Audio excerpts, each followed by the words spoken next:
What is up, Horror Hounds? It is the 18th of June.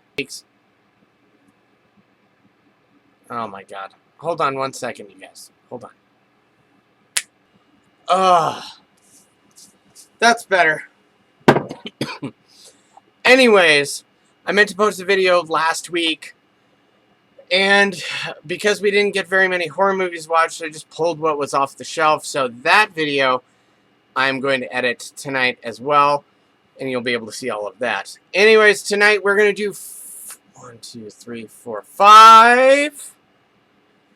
horror movies that we've watched tonight, which means that it's horror review time. I'm here to tell you what you should and shouldn't watch. Now, to be fair, some of these I watched a while ago. Some of them are fresher in my mind, so struggle through with me on the trailers because I watch a lot of shit all the time. Anyways, the first movie we're going to start with is 1989's Demon Wind. This popped up on a number of lists. Years ago, an entire I'm not entirely sure what young man must face the demon wind. How do we get to the car? Oh my fucking god. This movie. This fucking movie. I think something bizarre has been going on that farm for a long time. This movie was ridiculous. There was a lot of weird 80s kind of tropes in it. It wasn't enough to really... wasn't enough. This movie was overacted. It was poorly acted, overly. There were a lot of monsters in this movie that looked like children, and lots of, like, I think melting people, if I remember right. Lots of weird shape-shifting kind of things going on in this movie. This movie was a really hard watch. There's something evil. Oh, yeah. Oh, yeah, that's right. Okay. I do not recommend Demon Wind unless you're looking for that super cheesy 80s, almost 90s horror kind of feel to the whole thing. This movie was a dumpster fire. I didn't really understand what was going on in the story. There was like a whole bunch of like zombie people that, or demon people or whatever the fuck. It wasn't ever explained really. The makeup was garbage. The music was garbage. This whole fucking movie was garbage. But that's why I'm here. I'm taking one for the team for you guys. There was a lot of weird shape-shifting in this movie as well. I don't really know how to explain it unless you're into something that you're just not going to be into. I don't even believe that Colin would like this movie. I'm not sure if there were supposed to be elves or aliens or demons or monsters or anything. This movie was incredibly confusing and it was super fucking stupid. If you guys want to check it out, go ahead, but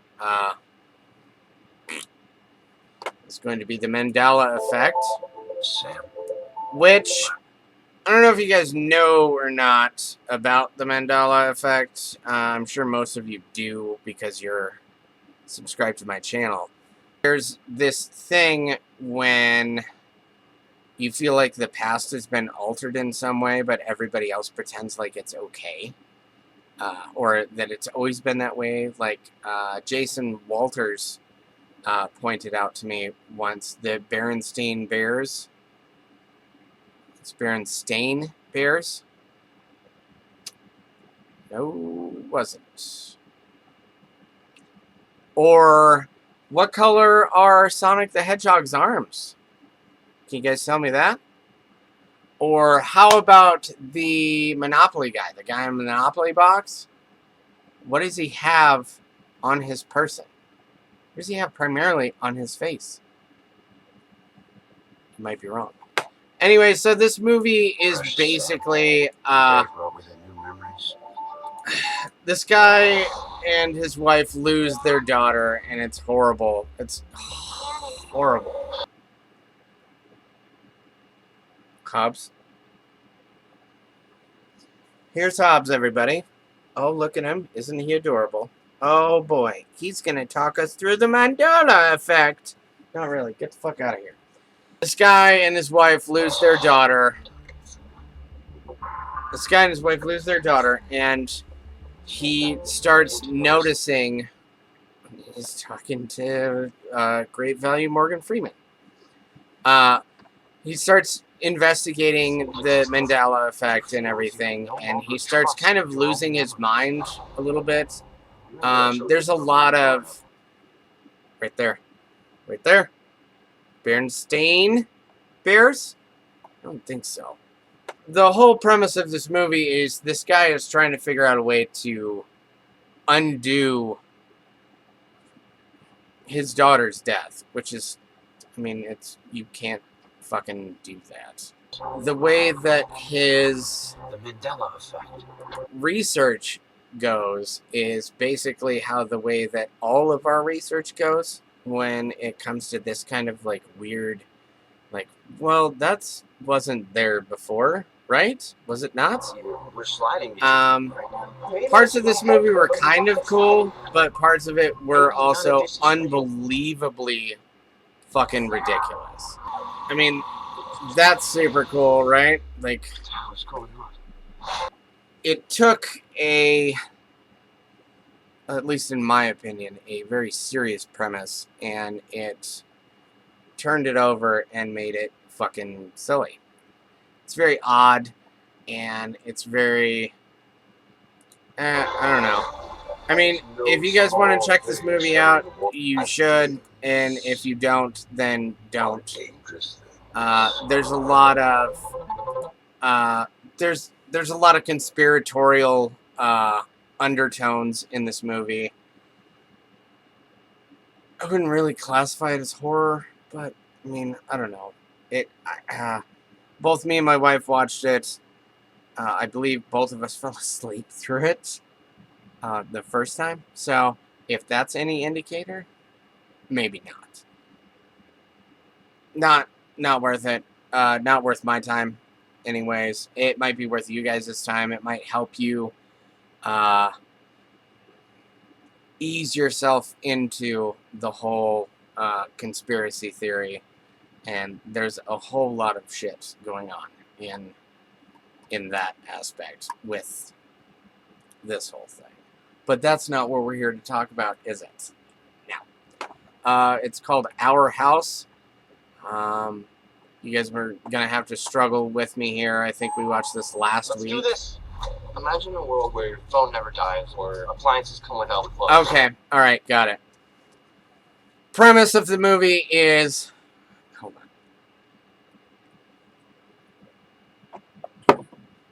Premise of this horror movie is that this guy is trying to invent basically what Nikola Tesla invented a while ago, and it's wireless electricity. But the way that he builds the machine, he builds it in the wrong way, and it definitely channels stuff, but it's not electricity. It is spirits. Parents die in the beginning of the movie. Spoiler alert, not really. You can see it in the fucking trailer. Older brother is left in charge of little girl, little boy. Both are horrible human beings, and at least that's what their characters are, and I did not care if anyone died in this movie. So he ends up having to take care of the kids, and they're assholes, and then he starts going back into his research or whatever. I think it does work. And yeah, it basically summons spirits. There were a few points in this movie where it was kind of spooky, But would I watch it again? No. Was the payoff worth it at the end? Absolutely not. The ending kind of was, of course, left open-ended as per usual in these style of horror movies. If you're into getting spooked, don't check this out. No. Nope. Good Boy. I actually I am 39. started watching this movie before Corey got home from the tattoo shop. And I got about 5 or 10 minutes in, and I was like, no, hold up, dude. This movie's about a dog. So I should probably wait. And I did. And it was worth it. So it was great. Judy Greer.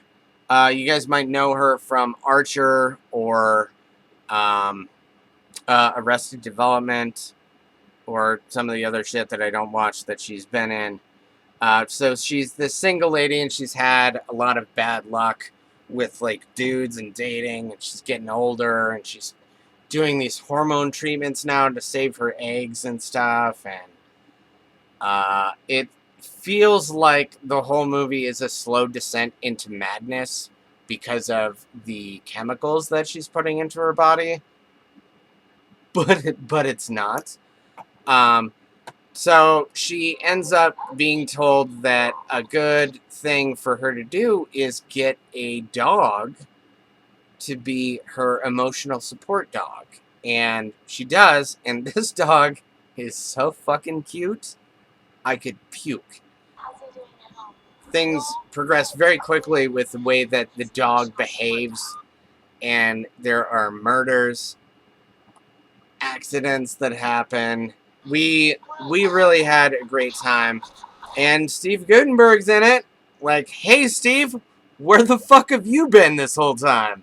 And it was a very, very dark horror comedy, in the sense that you weren't sure if you were supposed to be laughing or if you were supposed to be laughing. Me and Corey laughed through most of it because we're terrible people. So, this movie, spoiler alert also, for those of you who love animals and hate seeing an animal die, guess what? The dog does not die. Would I recommend this movie? Absolutely. This movie is hilarious. You guys should check this movie out. It is streaming on Hulu. Definitely worth you guys' time. Check this movie out. It was super funny. Both me and my wife enjoyed it quite a bit. And it was a very nice reprieve from all of the garbage that we've been watching lately. Our fifth and final film of the evening, The Remains. Give me a minute. This is beautiful. Right. So this movie felt like it was written by R.L. Stine in 1996. And the entire time we're watching the movie, we kept asking each other, didn't we already watch this? Did we already see this fucking movie? Turns out we hadn't already seen this movie.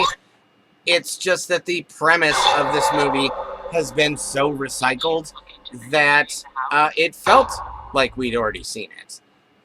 So, Dad loses Mom somehow. I'm pretty sure it was addressed. I don't know. I wasn't really paying that much attention to it. And he is left with 3 children, one of which is a total bitch teenager. The 2 other kids are total assholes. They move into this house. They find a box of items. It turns out that the house was owned by a medium. Now she just haunts the house all the time. This movie was a fucking hot mess. A lot of the things that happen in this movie, again, like my wife said like 2 weeks ago, somebody's getting paid a shitload of money to make trailers look real good. Because when I watched this trailer, I was like, oh, okay, maybe this is a ghost story that Corey is going to appreciate this time.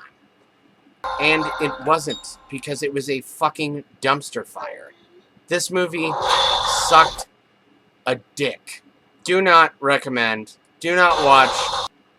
Just don't watch it. Don't watch it. Don't watch.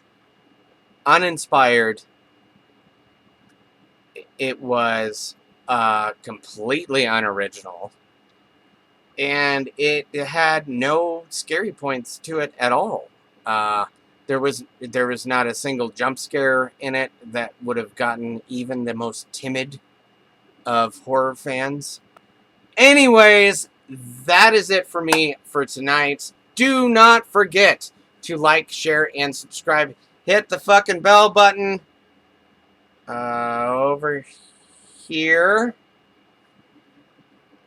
Yeah, over here. Hit the bell button. Hit the subscribe button. I hope everybody has a great Father's Day. And in the meantime, if there's any movies that you guys feel like I need to review, leave it in the fucking comment section below so I know.